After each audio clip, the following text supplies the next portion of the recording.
oportunidad estarás escuchando la lectura del libro Fundamentos, escrito por el hermano Gino Gianfrancesco. El audiolibro estará dividido en 7 audios que corresponden a las 7 partes en que está organizado su contenido.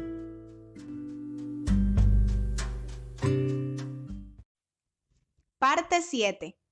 El misterio de su voluntad, según su beneplácito, el cual se había propuesto en sí mismo de reunir todas las cosas en Cristo, en la dispensación del cumplimiento de los tiempos, así las que están en los cielos como las que están en la tierra. Efesios 1, 9b y 10. Punto número 39. El propósito de Dios. Cuando se construye una casa, después de colocarse los primeros fundamentos, se acostumbra dejar las guías que señalen hacia dónde debe continuar la construcción.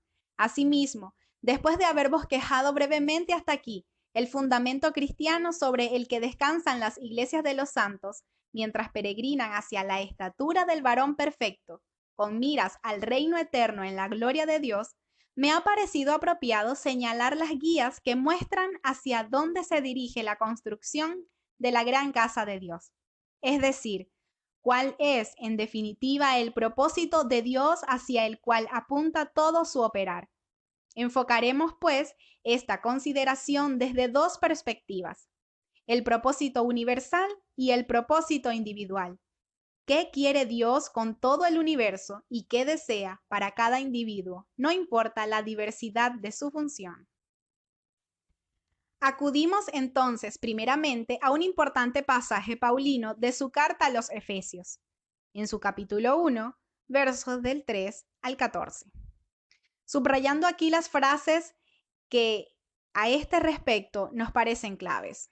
Bendito sea el Dios y Padre de nuestro Señor Jesucristo, que nos bendijo con toda bendición espiritual en los lugares celestiales en Cristo, según nos escogió en Él antes de la fundación del mundo para que fuésemos santos y sin mancha delante de Él, amados para ser adoptados hijos suyos por medio de Jesucristo, según el puro afecto de su voluntad, para alabanza de la gloria de su gracia, con la cual nos hizo aceptos en el amado, dándonos a conocer el misterio de su voluntad, según su beneplácito, el cual se había propuesto en sí mismo de reunir todas las cosas en Cristo, en la dispensación del cumplimiento de los tiempos, así las que están en los cielos como las que están en la tierra. En él, asimismo, tuvimos herencia, habiendo sido predestinados conforme al propósito del que hace todas las cosas, según el designio de su voluntad, a fin de que seamos para alabanza de su gloria, la redención de la posesión adquirida para alabanza de su gloria. Efesios 1, verso 3 al 6, versos 9 al 12 y 14c. Leemos aquí, pues, que la voluntad de Dios, que era un misterio, se nos ha dado a conocer a los santos en Cristo, revelándonos su propósito para con lo que está en los cielos y en la tierra. Y ese gran propósito divino para con el universo es reunir todas las cosas en Cristo. Hacia esto avanza todo el operar de Dios, quien se ha propuesto esto. Desde la rebelión de Lucifer y sus huestes en el cielo, e incluyendo la rebelión del hombre desde el Edén, las cosas en el cielo y en la tierra no están todas en su debido lugar, sujetas a la obediencia del soberano Altísimo.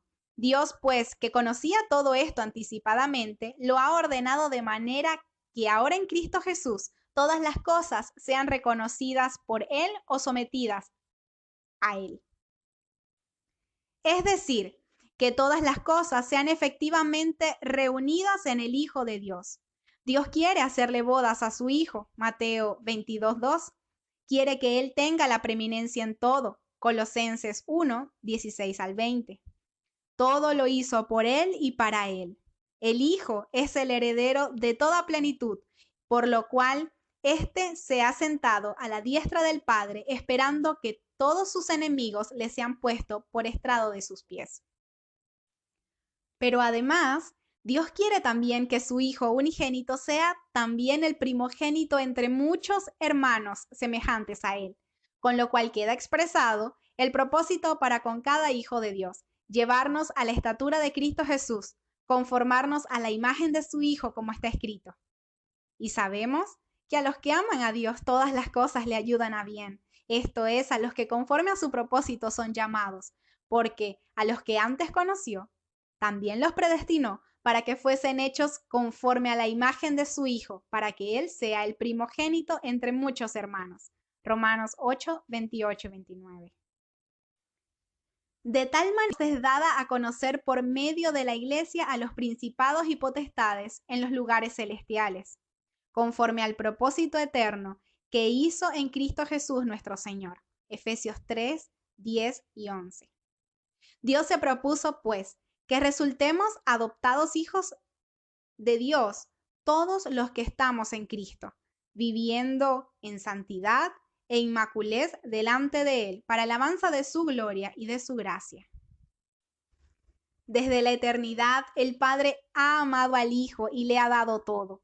Por medio de Él se expresa y quiere que todas las cosas le estén sujetas de manera que Él sea manifestado en todas ellas. Dios entonces ha llevado a la cruz toda la vieja creación rebelde para comenzar en la resurrección de su Hijo una nueva creación, fiel al propósito divino. El Hijo, a su diestra, tiene pues el poder de sujetar a sí mismo todas las cosas.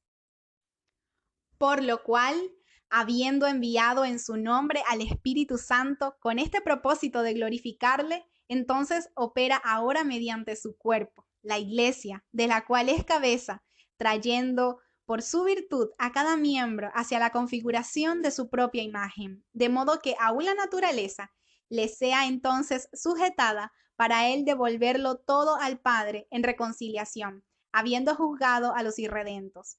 Por todo lo cual podemos ver al final de la ciudad de Dios, la nueva Jerusalén, teniendo la gloria de Dios y asentada como capital universal del reino de Dios, donde todas las cosas expresarán a Dios, dándonoslo a conocer a Cristo, vida sustentatriz eterna.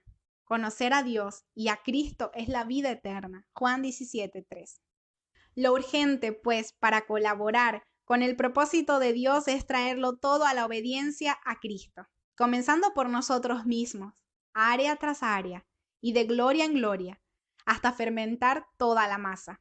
Para lograr esto, se nos ha concedido el Espíritu Santo, que nos participa del poder de la victoria de Cristo sobre Satán, la carne, el pecado, el mundo y la muerte, mediante la fe viva que nace de oír la palabra de Dios y que opera mediante el amor. La Iglesia, sujeta al Espíritu, es pues el vehículo de reconciliación que sostiene en el mundo la vanguardia del propósito divino por el Espíritu Santo.